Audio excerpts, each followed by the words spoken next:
लोग theory of demand कर रहे हैं। थ्योरी ऑफ डिमांड में we have completed almost all the topics, the concept of demand, the change in demand, change in quantity demanded, everything we covered. We covered law of demand also. क्या होता है law of demand? क्या होता है law of demand?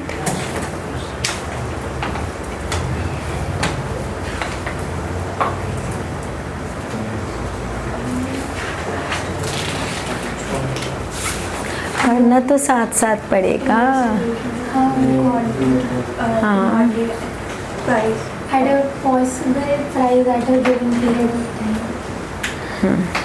Quantity demanded of a commodity at a particular price. ठीक है, ये तो हमने कहा प्राइस और डिमांड का रिलेशन में आ जाता है। सो व्हेन वी से that there is an inverse or indirect relation between price of a commodity and its quantity demanded, being other factors remain constant, or we can say there is an inverse or indirect relationship of a price of a commodity and its quantity demanded, ceteris paribus. ceteris paribus का मतलब being other things remain constant, means price के अलावा जितने भी factors हैं, income of the consumer, price of related goods, taste and preferences, future expectations, everything is constant and consumer is rational also.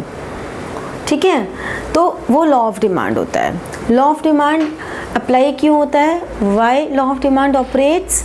तो हम कहते हैं law of demand operates due to law of diminishing marginal utility and due to multiple uses of a commodity. ठीक है, major ये दो होते हैं, होने को बहुत सारे रीजंस होते हैं।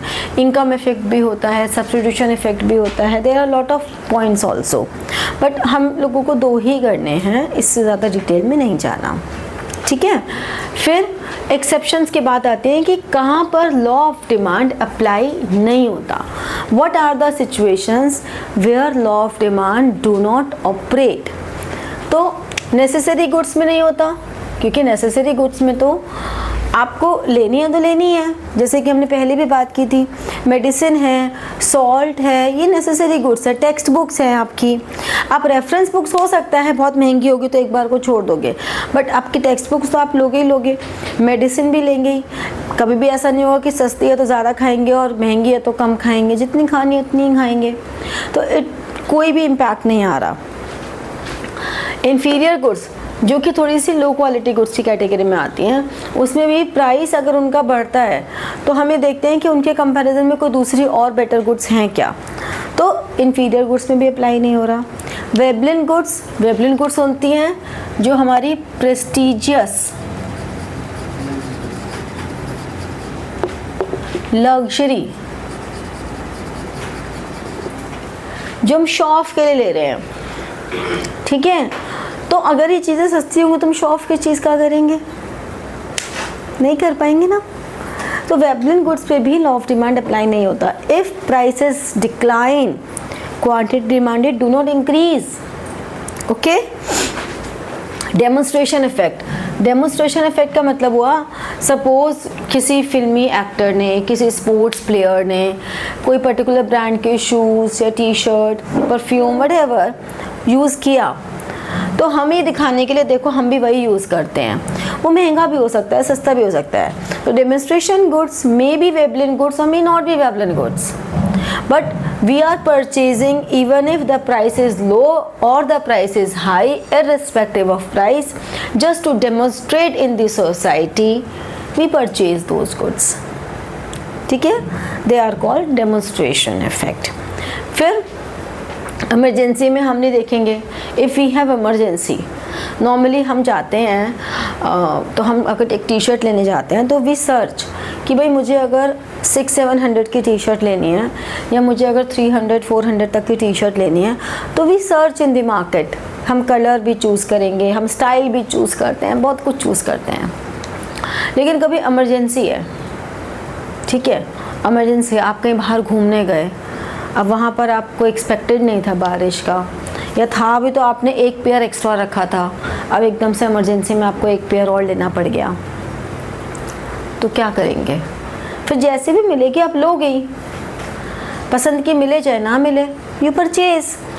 अब वहाँ पे आपको पता भी है कि ये चीज़ 500 की मिल रही है जबकि शायद 300 की है, लेकिन इवन देन यू परचेज। ठीक है, तो कभी भी ऐसा नहीं होगा कि उसका प्राइस बहुत कम है तो आप ज़्यादा ले लोगे, या अगर ज़्यादा है तो आप नहीं लोगे, ऐसा नहीं होगा। तो in case of any emergency, तो any emergency goods are purchased irrespective of price. And जो फ्यूचर एक्सपेक्टेशंस हमने फैक्टर्स में की थी, वो फैक्टर्स के साथ साथ यहाँ पे भी आ सकती है। फ्यूचर एक्सपेक्टेशंस लाइक गोल्ड, हमने कहा कोई भी कमोडिटी का प्राइस कम होगा तो उसकी डिमांड बढ़ेगी। हो सकता है गोल्ड का प्राइस कम हो रहा हो, शेयर्स का प्राइस कम हो रहा हो, शेयर्स जो भी हम इन्वेस्टमेंट पर्पस के लिए ले रहे हैं, इनका प्राइस कम हो रहा है तो हमें ऐसा लग रहा है अरे अभी तो और कम होगा, होने दो, और कम होगा, होने दो, फिर परचेज करेंगे। ठीक है, और प्राइस बढ़ रहा है तो हमने तभी खरीद लिया, हमने कहा ये तो बढ़ रहा है, अभी और ना बढ़ जाए, अभी और ना बढ़ जाए, वही खरीद लेते हैं। तो मीन्स उसके प्राइस के पैटर्न से हमारी डिमांड पे रिवर्स इम्पैक्ट पड़ रहा है। ठीक है ना, तो दीज आर द एक्सेप्शंस। और फिर डिमांड के साथ साथ हमारी एक दो टर्म्स और आती हैं, जैसे कि एक टर्म आती है डेराइव्ड डिमांड्स।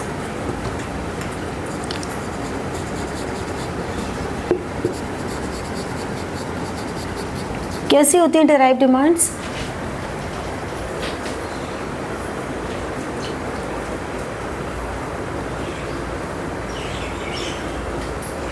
जो कॉम्प्लीमेंट्री नहीं होती, लेकिन अगर हम एक आइटम की डिमांड करेंगे तो दूसरी ऑटोमेटिकली हो ही जाएगी। जैसे कि अगर हमने कहा कि हमें सैंडविचेस के लिए सामान लेना है, तो तुम ब्रेड का सैंडविचेस बनाने हैं तो तुम ब्रेड के साथ साथ चीज़ भी, फिर वेजिटेबल्स भी, ये सब बटर भी, काफ़ी चीज़ें लोगे, डेराइव डिमांड्स है। अगर तुम्हें चाय बनानी है, बढ़िया बारिश का मौसम है, तड़के वाली चाय बनानी है, तो अब तड़के के लिए अदरक भी, दूध भी, सिर्फ चाय पत्ते से तो नहीं पियेंगे, तो जहाँ चीनी भी, हाँ मैं फी की चाय पीती हूँ ना, वो चीनी मेरी लिस्ट में, इलायची भी, सही बात है, लौंग भी, चाय बना लेते हैं पूरी। पैकेट ले आते हैं मसाला चाय। फ़ोन लेना है तो चार्जर लेना ही पड़ेगा, बट वो तो फिर कॉम्प्लीमेंट्री गुड्स में आ गया ना, कि चार्जर के इंडिपेंडेंट कोई वैल्यू नहीं है और फ़ोन के बिना चार्जर के कोई मतलब नहीं है, तो वो तो फिर कॉम्प्लीमेंट्री गुड्स में आ गया। ये वो गुड्स हैं कॉम्प्लीमेंट्री तो जो है जिनका एक दूसरे के बिना यूज़ ही नहीं है कुछ भी, लेकिन जो हमारी डेराइव डिमांड्स हैं वो एक डिमांड अगर हम करेंगे, जॉइंट डिमांड्स हैं, तो जॉइंट डिमांड्स, डेराइव डिमांड्स अगर हम एक बार करते हैं तो वो उनकी इंडिविजुअल आइडेंटिटी है, बट वो जनरली ये होगा कि जैसे तुम मान लो वहाँ शॉप पे गए, तुम्हें प्रोजेक्ट बनाना है, तो तुमने शॉपकीपर से बोला कि भैया हमें ना प्रोजेक्ट वाले पेपर्स दे दो A4 के, तो वो तुम्हें क्या बोलेगा, अरे प्रोजेक्ट के पेपर्स के साथ तुम्हें कलर पेन भी चाहिए क्या, ग्लिटर वाले पेन भी चाहिए क्या, ये भी चाहिए क्या, तुम्हें फिर याद आएगा अरे हाँ ये भी तो लेना है, अरे हाँ ये भी तो लेना है। मीन्स सब कुछ लेना फिर तुम्हें याद आएगा, क्योंकि शॉपकीपर को तो पता है ना कि जनरली क्या क्या चाहिए होता है, तो तुम्हें वो याद दिलाएंगे। उनकी तो सेल हो रही है, ये अपना उनका फ़र्ज अदा करें, लेकिन तुम्हारा भी भला हो ही रहा है। तो ये सब डेराइव डिमांड्स से जॉइंट डिमांड्स होती हैं। ठीक है, तो theory of demand is finish here.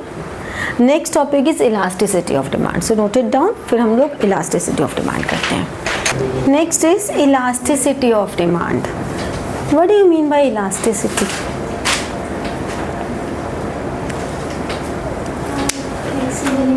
Flexibility, stretchability, like this marker has no elasticity, but this cloth has elasticity. अगर हम दूसरी तरह का कोई और क्लोथ लें तो that have more elasticity, और rubber band has more flexibility. So elasticity is flexibility, stretchability, right? अब यहाँ पर इस इन टर्म्स का क्या मतलब है? यहाँ पर इलास्टिसिटी का मतलब है degree of responsiveness, means how quantity demanded will respond ठीक है, क्वांटिटी डिमांडेड में किस तरह से रिस्पॉन्स आएगा? When due to change in price of good. अगर उस गुड की, उस कमोडिटी के प्राइस में कोई चेंज होता है तो due to change in price of that particular good how quantity demanded will change. Due to income of the consumer, when income of the consumer changes how quantity demanded will change. ठीक है बेटा, इधर देखो, simultaneously दो जगह से आप नहीं पढ़ सकते हो। ये चीज़ मैं आपको हर क्लास में समझाती हूँ। तुम तो उसमें ही बड़ी गहन अध्ययन में जुटे हुए थे, एकदम इतना गहन अध्ययन में थे कि बिल्कुल हिल ही नहीं रहे हो।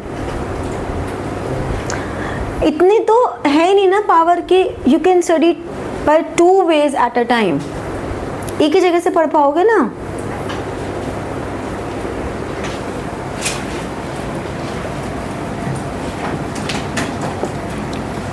Price of the related goods, अगर रिलेटेड गुड्स के प्राइस में चेंज होगा तो due to change in price of related goods how quantity demanded will change. And advertisement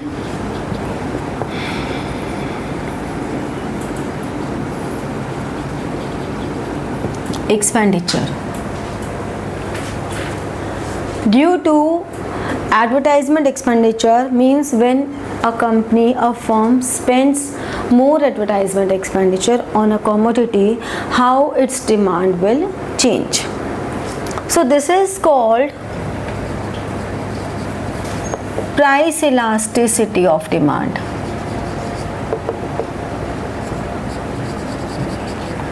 price elasticity of demand, ED, ठीक है, और EP, this is called elasticity of demand. तो हम इसको EDP भी बोल सकते हैं। This is called income elasticity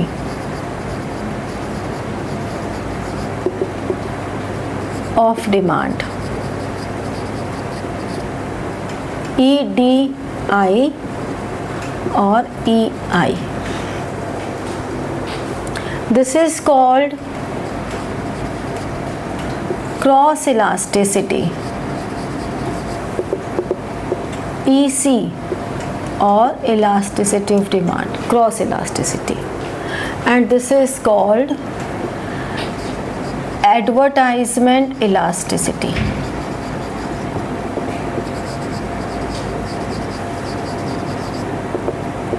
EDA or EA. These three are just for your knowledge, not in syllabus. Again मैंने आपको सिर्फ टर्मिनोलॉजीज बता दी हैं, इसीलिए कि जब भी आप आगे फर्दर एजुकेशन में जाते हो तो आप ऐसे बेवकूफ़ ना बनो कि अरे हमने तो एक ही की है, ये कहाँ से आ गई, बेकार की चीज़ें। इवन इफ़ आप 12th के बाद जब अगर कोई CA करता है, CA फाउंडेशन का एग्ज़ाम देते हैं, तो उसमें भी ये सिलेबस का पार्ट, और ग्रेजुएशन वगैरह में तो ये हैं ही सारे पार्ट। तो you should aware with names at least, इसीलिए हैं 12th में नहीं है, सिर्फ मैंने आपको नाम बताए हैं।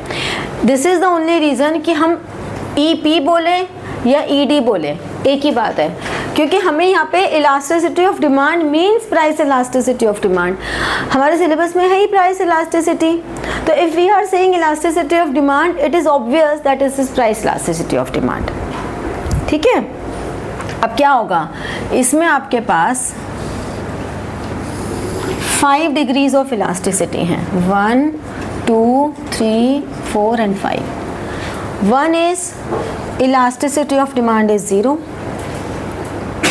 Second is elasticity of demand is 1. Elasticity of demand is infinity. Elasticity of demand is more than 1. and elasticity of demand is less than 1. यहाँ क्या हो रहा है? Change in price of commodity and no change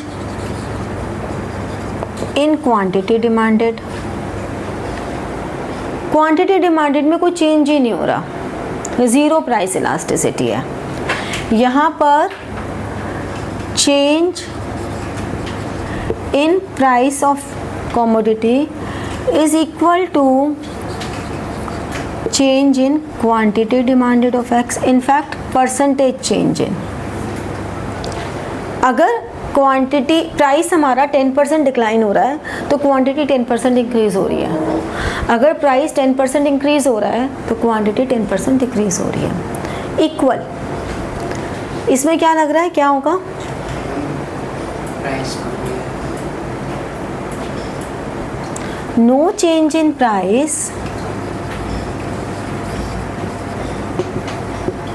but quantity demanded changes. Price में कोई change नहीं है, फिर भी क्वांटिटी डिमांडेड चेंज होती चली जा रही है. यहाँ क्या होगा, क्या बढ़ेगा? Percentage change in price of commodity क्या होगी? क्वांटिटी डिमांडेड से ज़्यादा होगा या कम होगा? मतलब ऐसे कह रहे हो?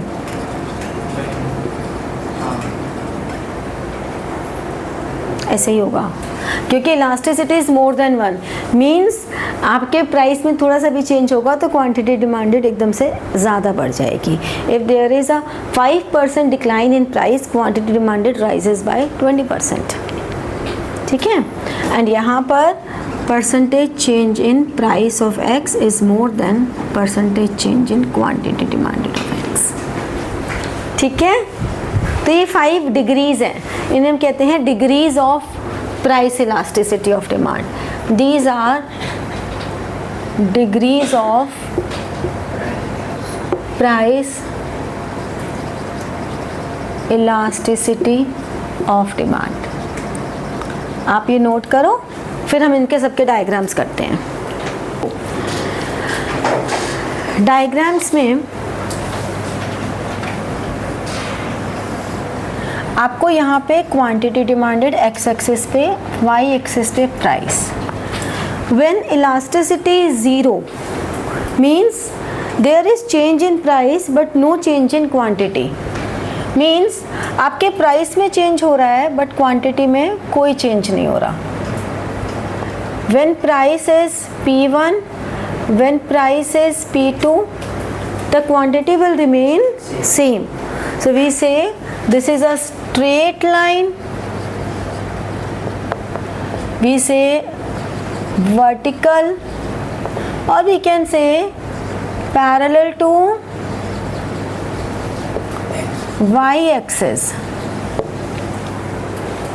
ठीक है? Is it clear? When we talk about ED is equal to 1, पहले समझ ले बेटा, फिर लिख लियो. मैम एक लाइन लिख लीजिए. This is x, y, this is price and quantity demanded. When your price is this, your quantity is this. ठीक है? This is your P1, Q1. When price decreases by this, your quantity is this, and this is your demand curve. This is A and this is B. So यहाँ पर हमारा जो 2 rectangles बन रहे हैं, area of each rectangle will be same. हर rectangle का area same होगा. That's why it is called rectangular hyperbola. Got it? Now in the third case this is price, this is quantity demanded. Guess कर सकते हो कैसा होगा इसका diagram?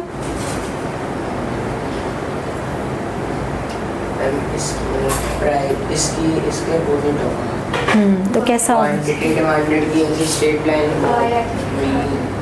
ये means no change in price, price P1 ही है, लेकिन हमारी क्वांटिटी कभी तो यहाँ जा रही है और कभी यहाँ जा रही है। इससे हम क्या कह सकते हैं? स्लीपिंग और horizontal and parallel to X axes. ठीक है ना? यहाँ पे हमारा ED हो गया 0, यहाँ हमारा ED हो गया 1, यहाँ हमारा ED हो गया इन्फिनिटी। ठीक है, अब मोर देन 1 पे आते हैं।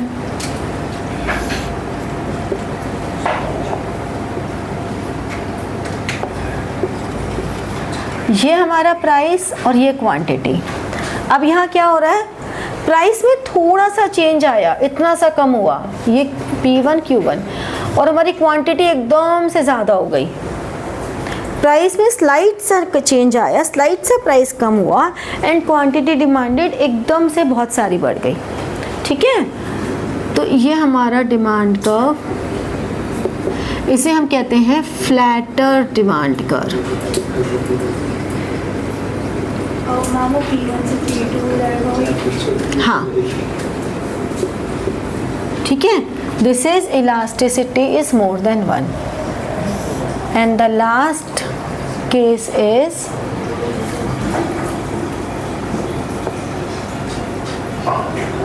This is the price and quantity. हमारा प्राइस इतना कम हुआ लेकिन क्वांटिटी पे सिर्फ इतना सा इम्पैक्ट आया।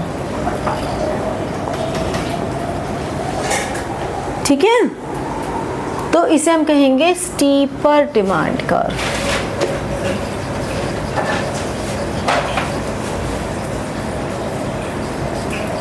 तो अगर मैं ये कहूँ, ये इलास्टिसिटी लेस देन 1 हो गया। अगर मैं कहूँ there are 2 intersecting demand curve D1 and D2 in 2, ये लिख लिया था ना?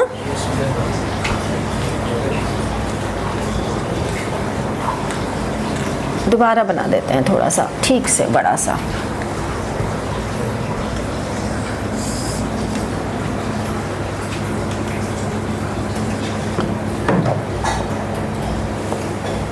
एक डिमांड कर्व ये है और एक डिमांड कर्व ये है। सो इफ वी से if 2 demand curves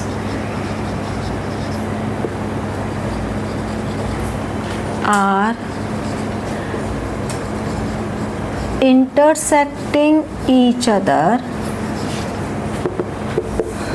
which will have more elasticity.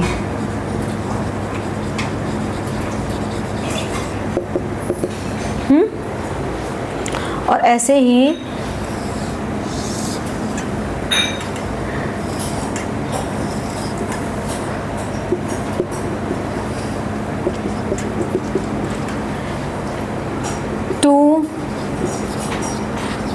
parallel demand curves